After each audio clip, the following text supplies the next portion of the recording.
நம்ம எல்லாருக்குமே கானா வினோத் டைட்டில் வின்னராக வர வேண்டியவர். அவர் வெறும் இந்த 18 லட்சத்தை எடுத்துகிட்டு போகிறாரு அப்படின்ற வருத்தம் நம்ம எல்லாருக்குள்ளேயும் இருந்தாலும், கானா வினோத் வெளியே போகும்போது ஒரு விஷயம் சொல்லியிருப்பார். இன்னும் இந்த ஒரு வாரத்தில் என்ன வேணால் நடக்கலாம், அதுக்கு எனக்கு இந்த 18 லட்சம் கிடச்சது போதும் அப்படின்னு சொல்லியிருப்பாரு. அவர் எந்த நேரத்தில் அந்த வார்த்தையை சொன்னாரோ என்னவோ தெரியல, ஆனால் இப்போ அப்படி தான் நடக்குது. பிக் பாஸ் ஒத்த கல்ல நிற்கிறார் பொழுது, நான் டைட்டில் தூக்கி அரோராக்கு தான் கொடுப்பேன் அப்படின்னு சொல்லிட்டு. நான் நேற்று ஒரு வீடியோவில் சொல்லியிருப்பேன், யார் ஓட்டு போட்டாலும் அரோராக்கு போகிற மாதிரி தான் இருக்குது. அதாவது இந்த அரசியல் தேர்தலில் தான் நம்ம விருப்பப்பட்டு ஒரு பட்டன் அழுத்தினா கூட அதுவாக விருப்பப்பட்டு ஒரு பட்டன் அழுத்தி ஓட்டு விழுற மாதிரி, யார் எங்கே கால் பண்ணாலும் அரோராக்கு தான் போய் ஓட்டு விழுற மாதிரி நேற்று ஃபுல்லாகவே செட் பண்ணி வச்சுருக்காங்க. என்னோடய ஓட்டை நான் கரெக்டாக பதிவு பண்ணேன். நான் எப்படி பதிவு பண்ணேன் அப்படின்னா, டிஸ்னி ஹாட்ஸ்டார் மூலிமா என்னோடய ஓட்டை பதிவு பண்ண அது கரெக்டாக போய் சேர்ந்துருச்சு. ஆனால் டிஸ்னி ஹாட்ஸ்டார் மட்டும் இல்லாமல் இந்த ஃபைனலிஸ்ட்டாக 4 பேர் இருக்காங்க இல்லையா, இந்த 4 பேருக்குமே வந்து ஒவ்வொரு மொபைல் நம்பர் கொடுத்துருக்காங்க.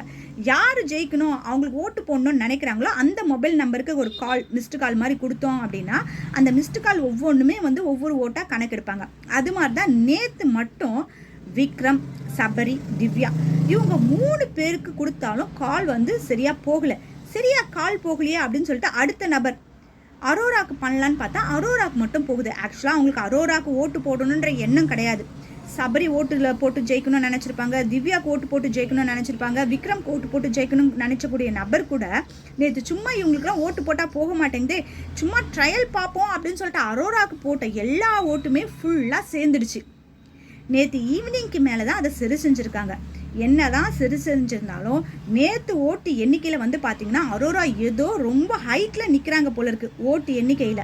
இப்போ இந்த ஓட்டு எண்ணிக்கைகள்லாம் சரி செய்யணும் அப்படின்னா இனி வரக்கூடிய இந்த ஒரு 2-3 நாட்களில் ஓட்டு போடக்கூடிய விதங்கள் மாறினா மட்டும்தான் யார் ஜெயிப்பா அப்படின்னு சொல்ல முடியும். இல்லை அப்படின்னா கண்டிப்பாக தூக்கி டைட்டில் அரோரா கையில் தான் பிக் பாஸ் கொடுக்க போகிறாரு.